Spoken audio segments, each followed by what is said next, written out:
the reality is, at every step along the way, the future is built by the people who believe it can be better. Is he not recognizing the importance of his platform? I thought Facebook was going to change the world. I couldn't understand how someone can invent the greatest political tool of our time and not know they've done it. And it was my mistake, and I'm sorry. The explosive story Mark Zuckerberg tried to bury. The average person spends over 2.5 hours a day on social media. That's nearly 38 days a year.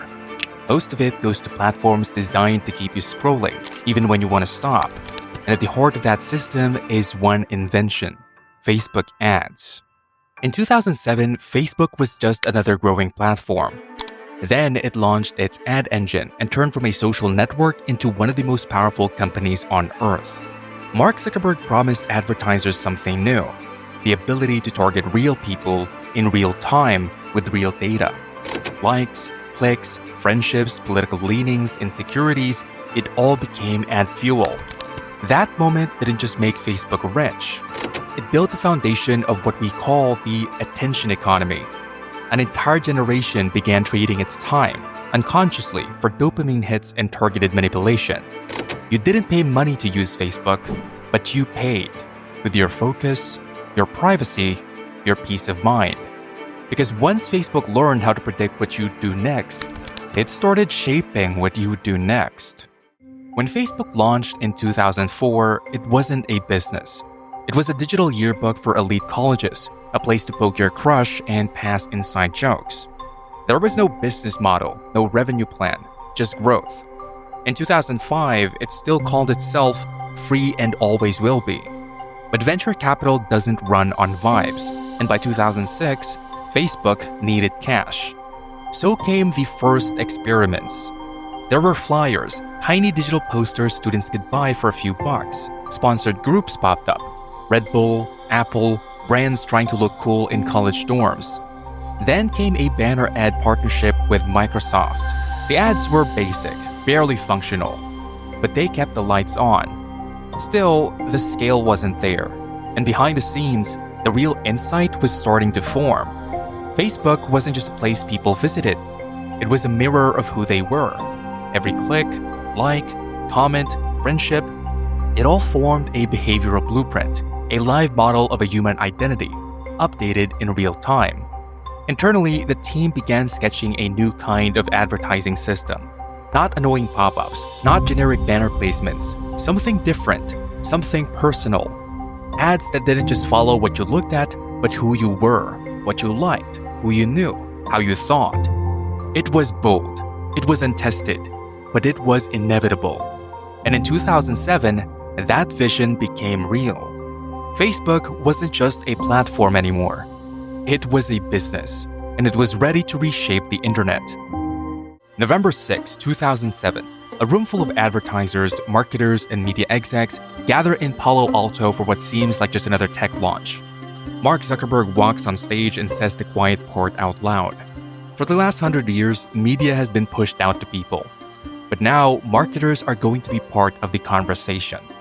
This was the launch of Facebook ads, and nothing about the internet would be the same again. At the center of it all, social ads, a new weapon. For the first time, advertisers could target users not just based on demographics, but behavior. You didn't just see ads for shoes, you saw ads because your friend liked the shoes. Your identity wasn't private anymore, it was inventory. But that was just the start. Alongside the ad platform came Facebook Pages, a way for brands to act like people. Coca-Cola, Nike, politicians, bands, everyone got a profile. You didn't just visit their website, you liked them, you followed them, you gave them a feed into your life. And behind it all, quietly operating in the background, was something else. Beacon. Beacon was Facebook's most ambitious and most invasive experiment yet. It tracked your activity on outside websites, then reported it back to your Facebook friends without permission. Bought a book on Amazon? Your friends saw it. Bought a ring? They saw that too. The backlash was immediate. Privacy watchdogs went into overdrive. Tech reporters called it surveillance. Zuckerberg tried to defend it, then apologized. beacon was shut down within weeks. But the lesson stuck. Yes, Facebook had pushed too far. Yes, users revolted. But in the chaos, one thing was clear. This kind of data, this kind of targeting, was incredibly valuable. Zuckerberg had stumbled onto a new economic truth. Your personal life wasn't just personal. It was monetizable. And once that door opened, there was no going back. Facebook didn't invent online advertising, it just made it terrifyingly effective. In 2008, Sheryl Sandberg, fresh from Google, joined Facebook with a clear mandate: turn this thing into a business. And she did. The system she built was elegant, brutal, and endlessly scalable. Every click, every scroll, every positive photo became data. Every data point became value, and every piece of value could be sold. What started with a few banner ads and promoted posts became a full-blown industrial engine. Advertisers could target you by age, location, income, political leaning, relationship status, even what music you liked, or whether you just changed jobs. By 2010, revenue hit nearly $2 billion. The next year, $3.2 billion. By 2014, it had exploded past $7.7 billion. In 2012, Facebook went public at a $100 billion valuation. Almost all of that value, over 98%, was built on advertising. And here's the thing. Advertising wasn't the only product being sold. The other product was you, your behavior, your preferences, your attention. Facebook didn't sell ads to show you something. It sold ads to know you better, so the next ad would be even harder to ignore. It created a loop. More users, more data, more targeting, more revenue, over and over again. And it worked. Facebook didn't just become profitable, it became a juggernaut, a tech company, yes, but more than that, an ad company in disguise. Behind every new feature, Messenger, Groups, Marketplace, was a way to keep you engaged just a little longer. Not because your time was valuable to you, but because it was profitable to someone else. This was no longer a place to connect. It was a place to convert users into inventory, attention into capital, humanity into ad impressions. And once you build a machine that efficient, you don't slow it down, you feed it. In 2012, Facebook bought Instagram. It wasn't just a business move, it was a generational takeover. Facebook already owned the adult crowd. But Instagram, that was the future. Visual, mobile, addictive. It pulled in young users before they ever touched Facebook. And it paid off. Today, over 500 million people use Instagram every single day. On average, they each spend 33 minutes on the app. Do the math, and it adds up to over 275 million hours of human attention every single day poured into one platform. Not building something, not creating something, just watching, scrolling, reacting. This was the moment the product changed. It wasn't about connection anymore. It was about retention. This was the real innovation. Facebook figured out that if you could keep someone on the app, refreshing, scrolling, reacting, you could sell that time to the highest bidder. And when the platform started optimizing for time, everything else changed. But if Instagram pulled you in, TikTok glued you there. The average TikTok user scrolls for 58 minutes a day. That's nearly 30 full days a year watching short-form loops engineered to hijack your attention. The scroll never ends, the feed never empties, and the more time you give it, the harder it gets to pull away. TikTok didn't just join the attention economy, it perfected it. The goal wasn't just to serve you what you liked, it was to train you to stay. Longer sessions meant more impressions meant more ad revenue, and the more data it had on you, the better it got at holding your gaze. That's when Facebook stopped competing with other platforms. It started competing with sleep, with books, with human silence. The algorithm didn't care what you did as long as it was on Facebook. It didn't matter whether the content made you laugh, cry, argue, rage, or spiral, as long as you engaged with it. Outrage worked. So did envy. So did tribalism. Facebook had discovered that emotions, especially the darker ones, kept you there the longest. And so it fed you more of what kept you hooked. This was the moment the attention economy went mainstream. Every other platform, Twitter, YouTube, Instagram, TikTok, took notes. They followed the blueprint. Today, your time is a marketplace. Your behavior is inventory.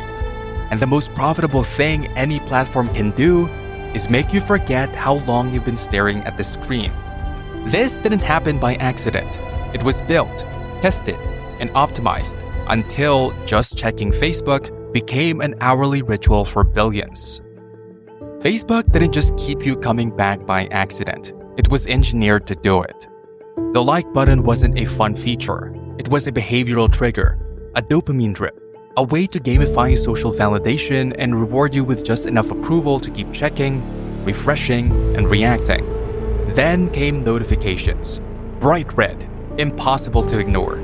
The algorithm learned what made you pause, what made you scroll, and what made you stay. It adjusted in real time, always optimizing for one thing: engagement. Not truth, not value, just time. The newsfeed, once a simple timeline, became an endless buffet, personalized and addictive. Infinite scroll removed the stopping point. There was no reason to leave. It felt casual, but behind the scenes, the system was studying you like a lab rat. Former insiders admitted it. Sean Parker, Facebook's first president, said they knew it was exploiting vulnerabilities in human psychology. "We understood this," he said, "and we did it anyway. Because attention wasn't just a metric anymore. It was money. The longer you stayed, the more ads Facebook could show. And the more ads you saw, the more data they gathered. Your behavior became the blueprint. And it worked, not just on individuals, but on an entire generation. People began checking Facebook in bed, at stoplights, during meetings, in the middle of the night. Not because they wanted to, because they were wired to. Facebook had become a slot machine in your pocket. Every swipe a spin, every refresh a gamble. Once in a while, someone liked your post, a hit of attention, and your brain lit up. This wasn't a platform anymore. It was a compulsion, a behavior loop designed with the precision of a casino. Only this time, the jackpot wasn't cash. It was your time, your focus, your life. At first, it was about attention, but it didn't stop there. Because the more time Facebook pulled from you, the more it needed to pull. The system had no off switch, only more. So the pursuit of engagement turned into a strategy of escalation. By 2019, Facebook's average user spent 58 minutes per day on its platforms. Instagram users, 33 minutes a day. TikTok climbed even higher, crossing 60 minutes daily on average and over 95 minutes for US teens by 2022. That's hundreds of hours per year not spent learning or creating, but looping through algorithmic feeds. And Facebook rewarded that, not with community or clarity, but with content engineered to trigger emotional spikes. Wedding photos, political meltdowns, war footage, sponsored memes, all in the same 5 minutes. No context, no pause. In 2021, leaked internal documents showed something even worse. Facebook knew it was hurting people, and especially teens. One slide read, "We make body image issues worse for 1 in 3 teen girls." Another admitted, teens blame Instagram for increases in anxiety and depression. They didn't fix it. They doubled down, because what started as just checking in had become a compulsion. People weren't logging on, they were living on. And addiction wasn't a bug in the system. It was the business model. Facebook didn't just know who you were. It knew what you'd do before you did. It tracked what pages you paused on, which friends you hovered over, what time you usually opened the app, what content you ignored, what words you used in Messenger. It recorded all of it. By 2020, Facebook was collecting over 52,000 unique data points per user, from location history to facial recognition to mouse movement.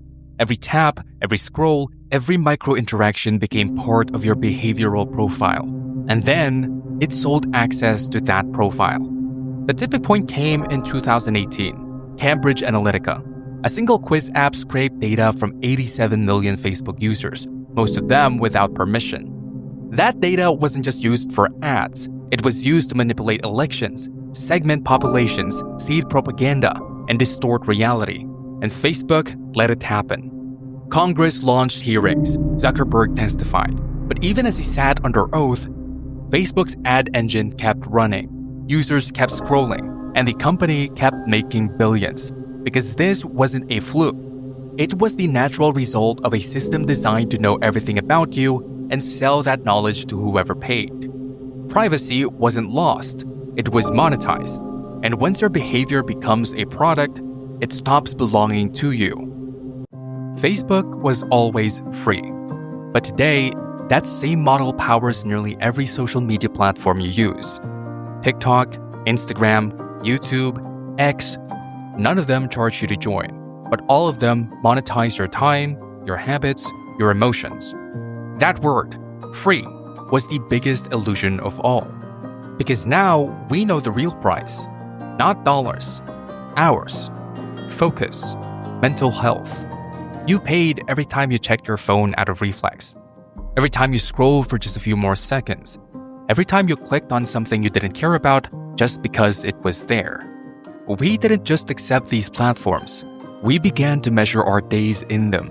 Instagram before bed, TikTok in the bathroom, YouTube while we eat.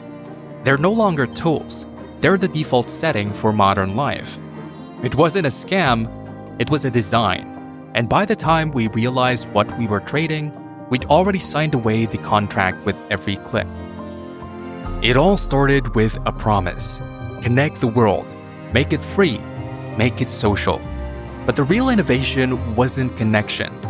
It was conversion of people into data, data into behavior, and behavior into billions.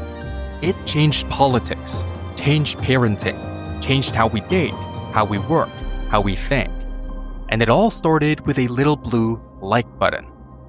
You didn't pay money to use Facebook, but you paid with your focus, your privacy, your peace of mind. So ask yourself, if one company could rewire the habits of billions without regulation, without consent, what comes next? This is Bedlam Bear. Subscribe if you want to understand the tools, platforms, and powers shaping your life before the next scroll decides it for you.